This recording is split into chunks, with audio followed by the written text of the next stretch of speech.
New or old, large or small, they all sound so beautiful. Liquid cooling is more precise, but air cooling gives an engine some indescribable character and charm. It is not present anymore between cars, but in motorcycles, it still has its place and doesn't seem to come out of fashion.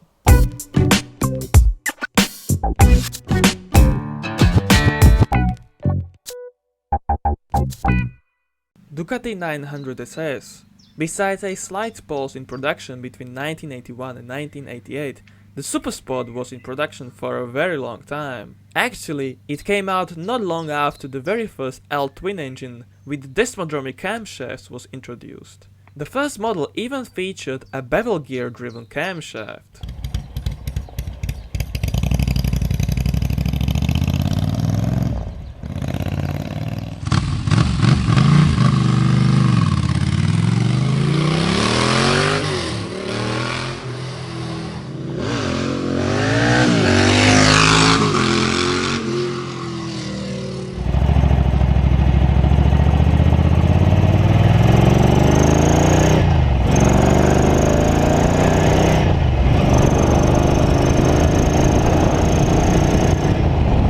Honda CB1100EX. As a spiritual successor of an old big 4-cylinder bike from the 70s, the CB750, the CB1100 is all about old school with a little of modern world added to that. There is a 6-speed transmission, ABS system alongside features like LED lighting or slipper clutch, but the engine is all cooled only by air and oil and has a very nice sound as a straightforward.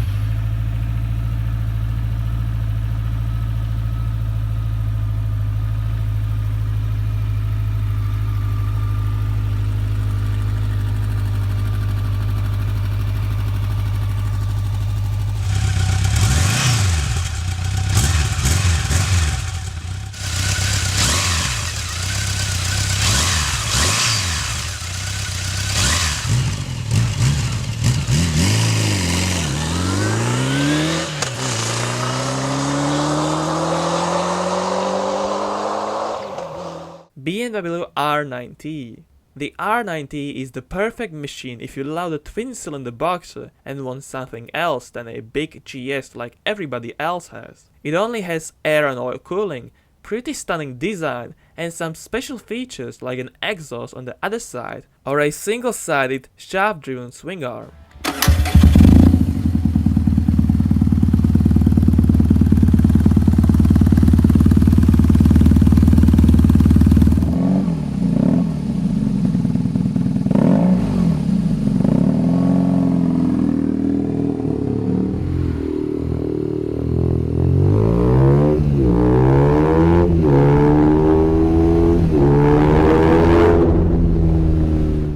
Moto Guzzi 1200. Moto Guzzi is the kind of brand you either love or pass. I actually like their design, and even more the external layout of their engine, a longitudinally mounted V-twin with air and oil cooling. While the Stelvio was a dual sport bike, Moto Guzzi also made a naked with the same engine, named Grisso, which is much more beautiful in my opinion.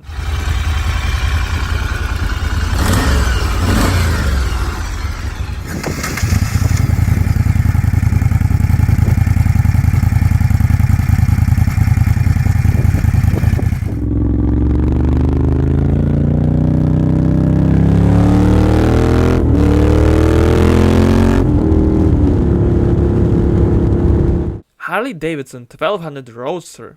Like always, Harley does not provide the official number for horsepower rating, but regardless, there aren't many companies which stick to their original engine layout as Harley does. There is no water cooling, still keeps the overhead valve drive, and is very heavy, but it truly does sound amazing.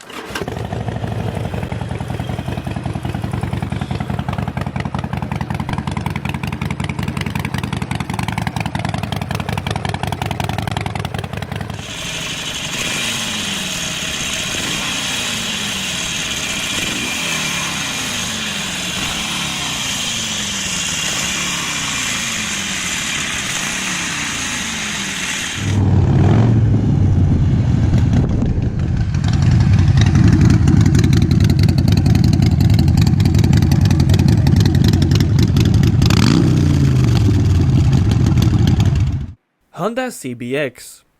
Sourced from the Honda RC165 250cc inline 6 bike, this internally known Project 422 was an exclusive model. The chain drive from the crankshaft was in the middle and drove the exhaust cam in the front. There was a smaller change from the exhaust to the intake camshaft, and the whole engine was a stressed member of the frame, as Honda did not only want it to be overwhelming, but also sexy.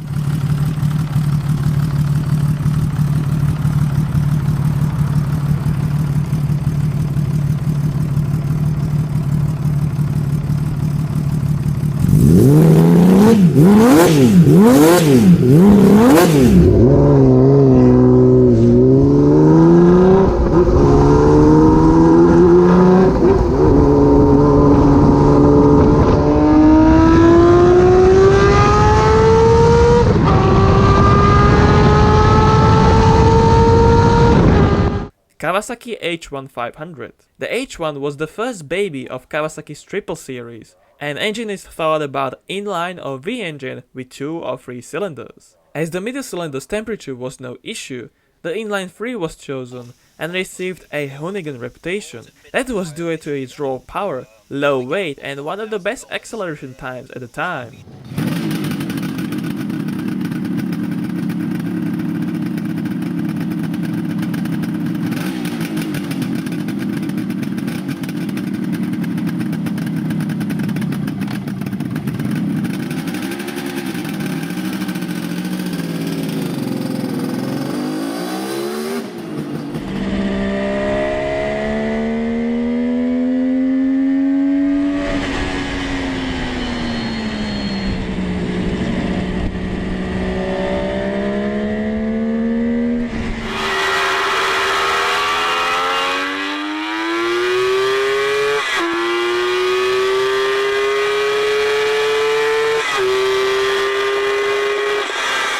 BSA DBD34 Gold Star. The BSA's Gold Star was a single-cylinder engine bike from England that appeared to be one of the fastest at the time. It was fairly light and had an alloy-finned engine with 350 to 500cc of volume. The DBD34 had a 38mm Amel carburetor and clip-on handlebars. Besides, each Gold Star came to a new owner with a dyno sheet of its power curve.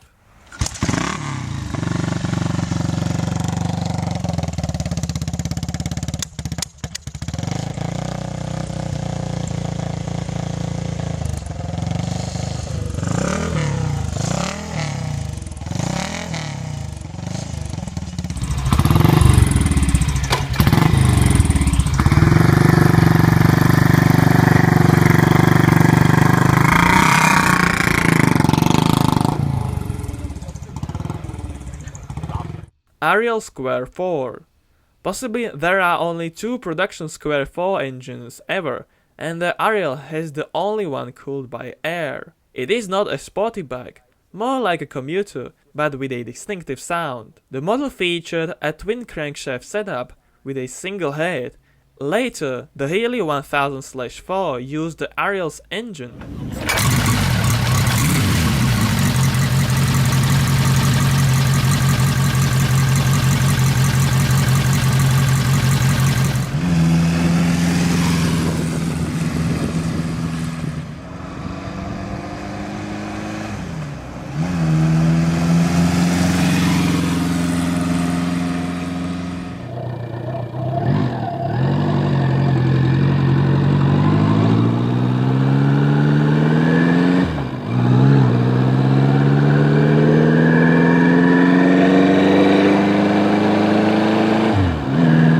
BMW R60/2.